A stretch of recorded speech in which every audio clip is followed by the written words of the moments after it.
discussing about unattachment. We have been discussing about how to separate ourselves from the mind or the sense objects. Now, why we were doing this? Because it has got a very, very spiritual value. When you practice unattachment, that unattachment adds up in your spiritual growth. Like, what is the unattachment that you need to do actually? You should not be, you should not, uh, you should not thrive to get unattached from the external world. You should not thrive to get unattached from the body or the senses. The actual part where you need to work, that is the mind, because that mind is the internal world, and that mind creates the most impact within you. It has got the maximum impact within you, within your mental state, within your approach, within your quality of life, within your destiny. It is the mind which actually acts as the deciding factor. Now this mind is actually desires. We know that mind means a group of thoughts. If you see the group of thoughts, if you see one thought, you will see that each and every thought is a desire, a wish, a longing, a need, a necessity, something which we need to do, and that is that is desire. And because they come from within, we don't know what is the cause of this mind, but when the mind comes from within, it comes in such a way that we recognize this mind as ourself, and we just get connected with it and then flow with it. Now Lord Krishna says this is the actual place where you need to work, because this mind is not you. The mind is actually nature. Your mind, your intellect, your ego, your body, these are all nature. This is not you. You think that these are you. You think that these are you, your existence, but it has nothing to do with your existence. It is always separate from you. Now, how do I get attached to the body? How do I get attached to the senses? Or how do I get attached to the intellect or ego? Because I am attached to the mind. If I can get rid of this mind, if I can get rid of the attachment from this mind, I will see that I am not attached anywhere. Now, so the first thing that we need to understand, or we need to know, is this: that this mind is not me. It is the nature. And what is the mind? This mind is just desires.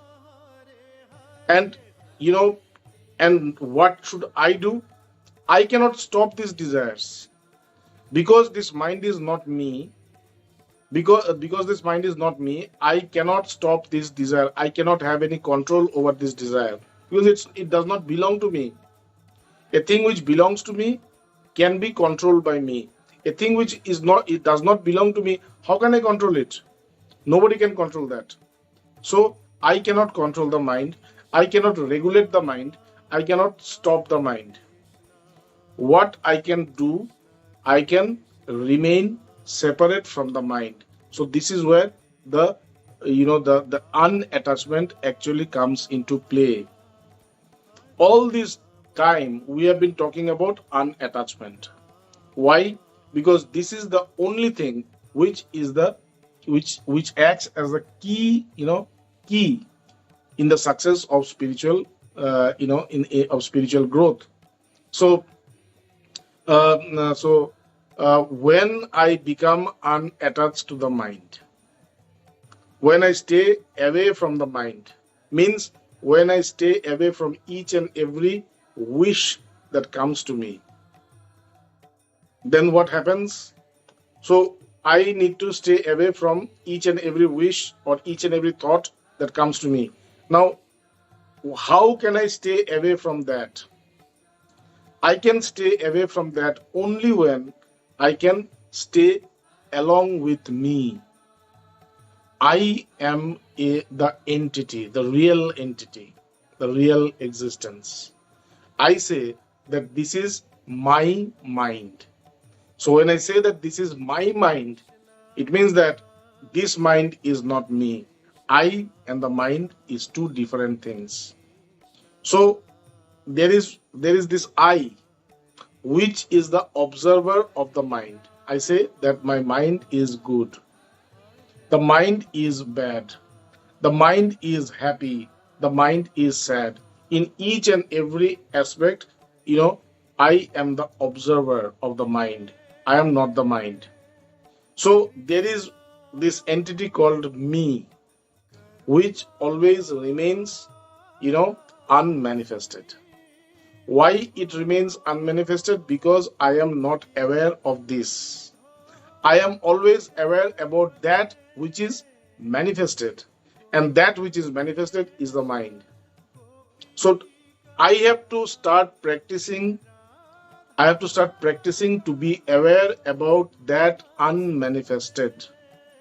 I have to start practicing about that which is the cause or which is the substratum of this mind. When a desire comes, I get attached to the desire. The moment I get attached to the desire, that desire gets a life. It gets wings and it starts to flow. Now, if I don't get attached to the desire, if I don't, connect with the desire, what happens? The desire will just, die. It will die. And after that, a new desire will come. Then also that desire will attract me towards itself. If I don't get attracted, if I can stay on my own, then I will see that desire also have died. And in this way, after a particular time, I will see that, though the desires are coming, they don't attract me anymore. I can see a very clear distinction between me and the mind or the desires. Here are the desires, but I have nothing to do with these desires. I am only the observer of these desires. I don't get tempted with the desires. I don't get attracted towards those desires. So how can I do that? When I become aware, or when I put more and more, concentration, or more and more, focus on this I. Not mine, I don't put focus on mine, my thought, my intellect, my ego. I don't put focus on this. I only put focus on me, I. When I am with this I, then I see that this mind does not exist. This mind has become non-existent. And when this mind has become non-existent, then I am always with myself. I am the self. I am the self. I see myself getting established on the self instantly. So, this is the first answer that Krishna gave. That your mind is always attracting you towards itself. Your mind is nothing but the desires. They attract you and you get attracted towards them and you get connected with them. And then you become that desire and you just lose yourself and you go into this world. But what you have to do is, you have to, stay unattached from the mind. The more you stay unattached from the mind, you see that the mind does not exist. And when you see the mind does not exist, then you see that you are the self. And this knowledge, this experience is an eternal experience. It is an experience forever. And when you have this experience, you will see that in no condition you will again get connected with the mind. So this is how you can be established into the self in a spiritual way. Now there is a there is a practical way also that Krishna has given. We have discussed it before, but still, I'm just, as I said, that we are just retrospecting. So, just I'm going through this again. Krishna said that, our life is a compilation of two pair of opposite, of a pair of opposite. What is that? Good and bad, profit and loss, virtue and vice, success and failure. These two are the two aspects of the same coin, the two faces of the same coin. You only cannot have success. With success, you will have a failure. You only cannot have, day. With day, you will have a night. You cannot have profit. With profit, you will have a loss. So this two is always going to stay together. You cannot separate them. So he said that, what happens is when we have sorrow, then we become anxious. We get scared. And in many cases, we just try to run away from that sorrow. We don't seek the remedy. We don't seek the remedy. We are too scared, so we just want to forget and we just want to run away. And when we come across happiness, then we just go and hold it. And we don't want to lose control over that. We don't want to, leave it. We want it to stay always. But it does not stay, because that happiness is another face of the coin. So in that coin there is another face, and that is sufferings. So when happiness has come, sufferings is also going to come, like the day and the night. When the day comes, the night is going to follow, and when the night comes, the day is going to follow. You cannot separate them. So here also you cannot separate them. So now what to do? He said that when there is sufferings, if a person is not anxious or scared at the time of suffering, and when you come across happiness, that person does not get attached to happiness.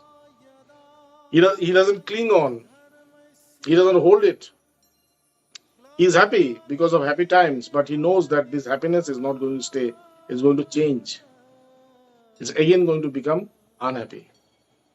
So he says that a person who does not get anxious when it is sorrow, and a person when he does not get attached to happiness. Okay, dukheshu anudvigna mana, sukheshu bigata spriha, beat raga bhaya krodha. So we have got emotions. The first one is attachment, and in the last verse we knew what is attachment and how to get rid of that attachment. So he said, you need to get rid of those attachments. How to get rid of the attachment? Just remain separate from the mind. That's it. You will see that you are free from all attachments. Then bhaya. Bhaya means fear. We all face this emotion called fear. It's very, very, very, very deep and very, very strong emotion. Anything which is new, anything which is unknown, when we come across anything which is new and unknown, then our mind our mind imposes this emotion on us, and that is called fear. But this fear does not have any basis, because fear comes from the fear of death. You don't have any death because you are the self. You don't have any death, but you assume that you will die because you associate yourself with the body. So because you associate yourself with the body, so there is always this fear in the back of your mind that I'm going to die. And because you always have this notion in the back of your mind that you are going to die, that is the cause of all fears. Now, if you are completely certain that I am not this body actually, I am the self, consciousness. I have entered into this body. I have entered into this body. That means I was there when I was not born. And when it will be time, I will just go out of this body. That means people will see that I am dead, but actually I am not dead because I have just left this body. I'm there. I did not become non existent. So when we have this very firm conviction that I am not this body, and because I'm not this body, I don't have any death, then we will see that we will win over all kinds of fear. You will see that fear has disappeared. You will not fear anywhere. So Krishna says that one who does not have any fear means one who is certain that he is the self. Vitaraga bhaya and then krodha. Krodha means anger. Now, how does anger come? When I'm angry when my wish is not fulfilled. Then I am angry. Just see it very minutely.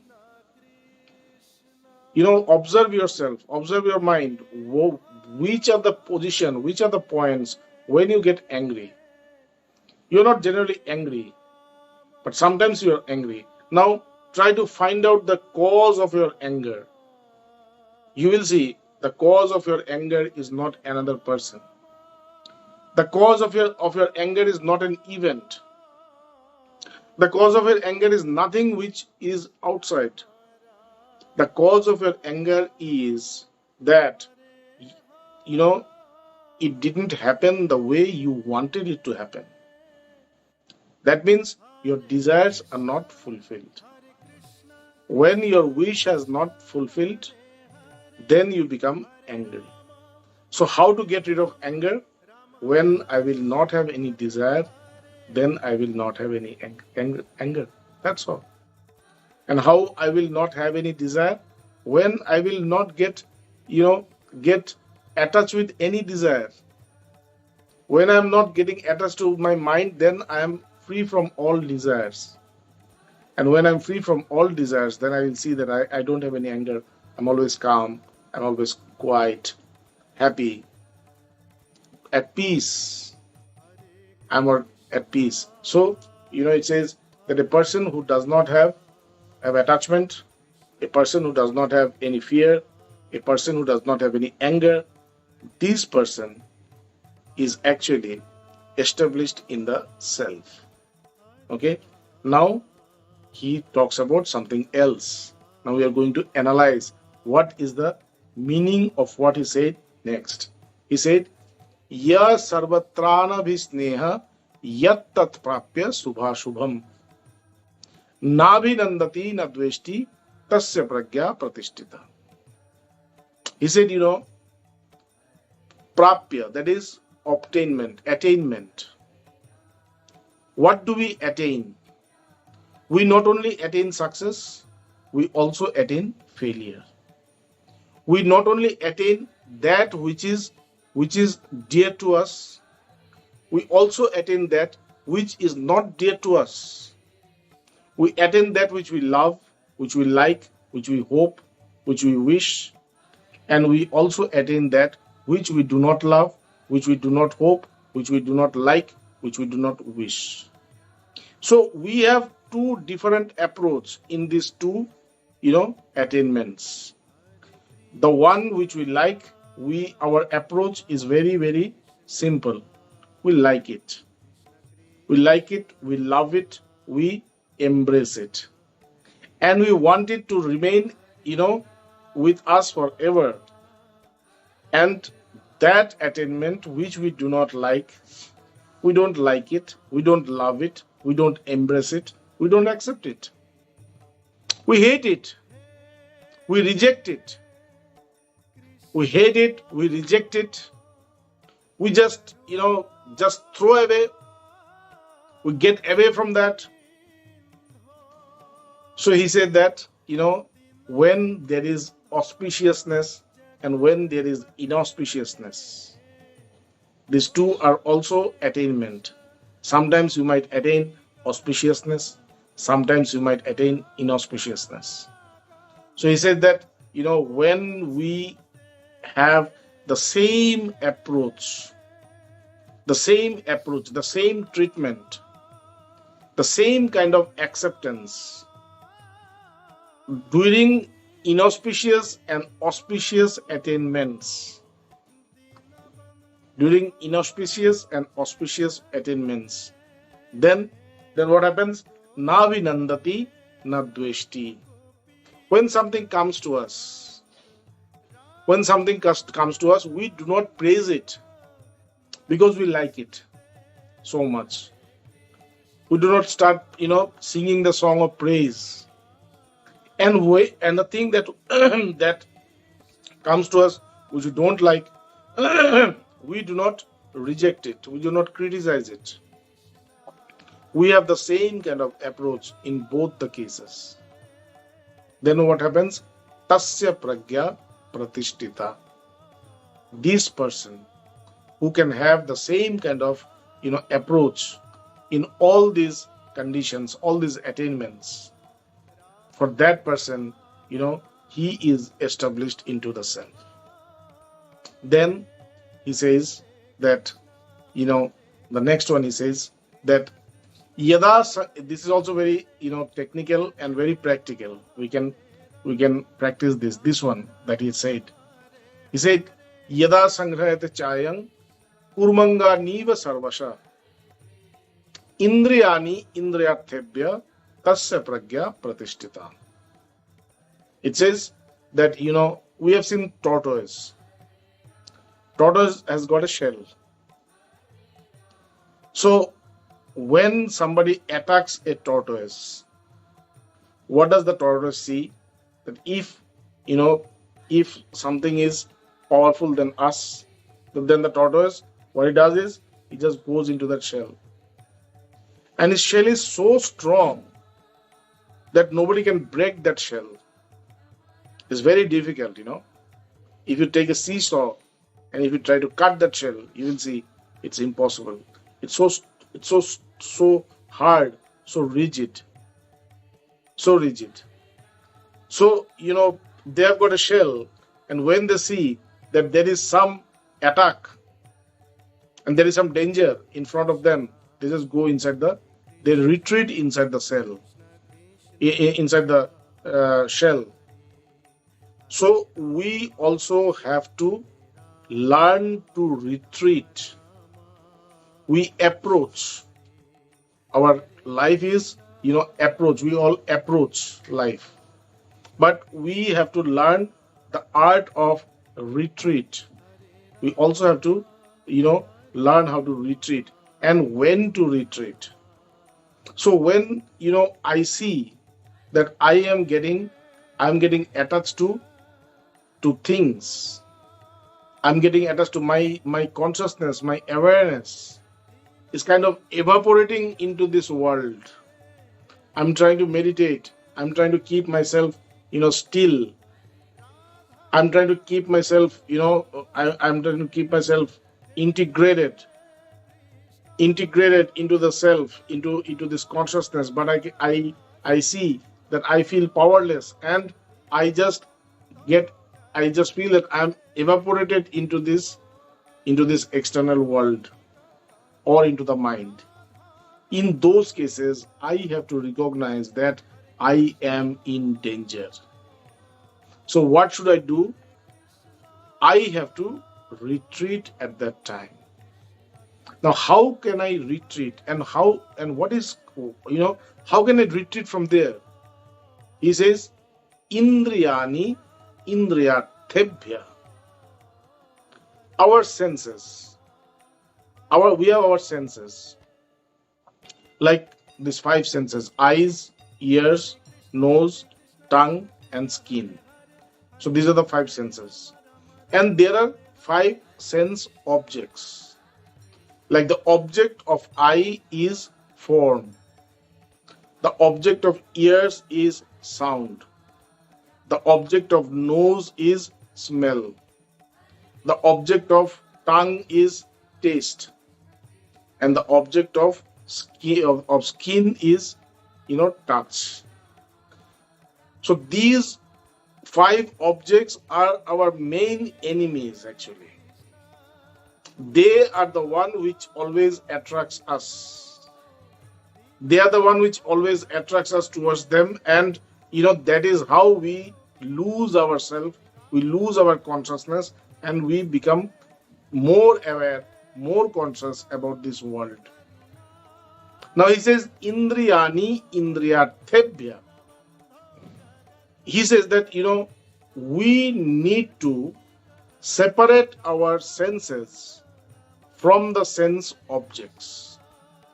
How to separate the sense from sense objects? Now my eyes can perceive form, and I am attached to a particular form. I am getting attracted to a particular form.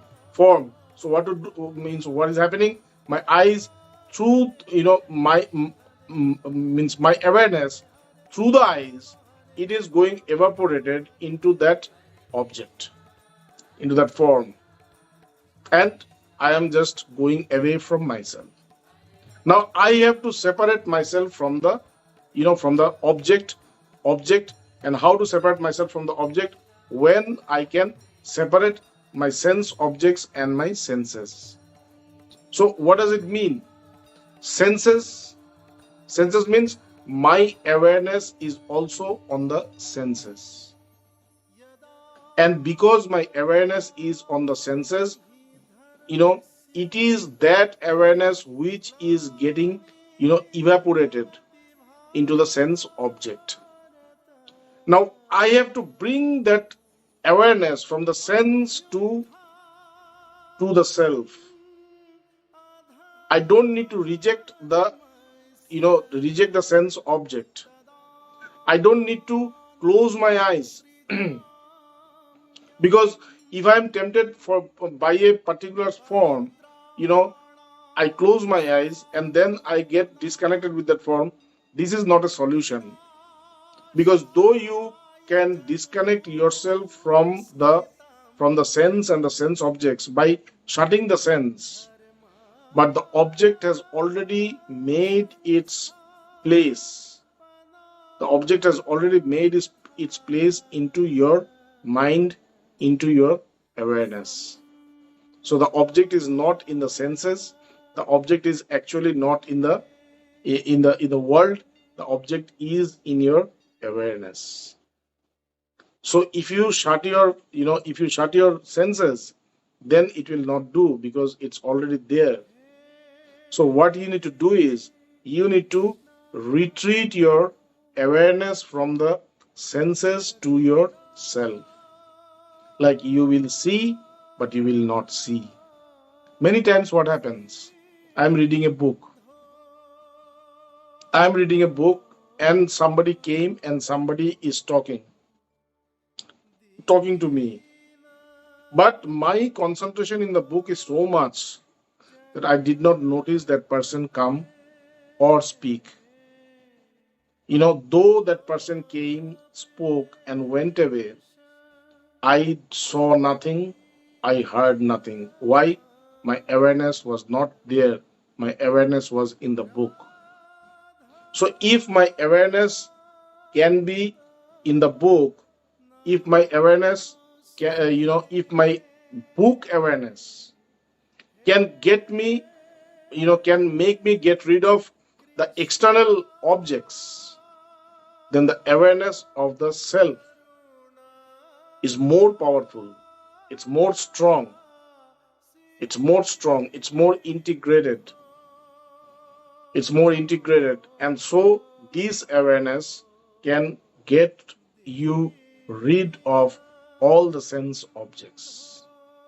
So Indriyani Indriyathebhya, that is when you can withdraw your awareness from the senses to the self, that is called Indriyani Indriyathebhya. That is the actual retreat. And if you can do it, you will see that you are established into the state of samadhi. You are established into the state of consciousness. So today we will stop here because it's very hard. If you have any question, you can ask me.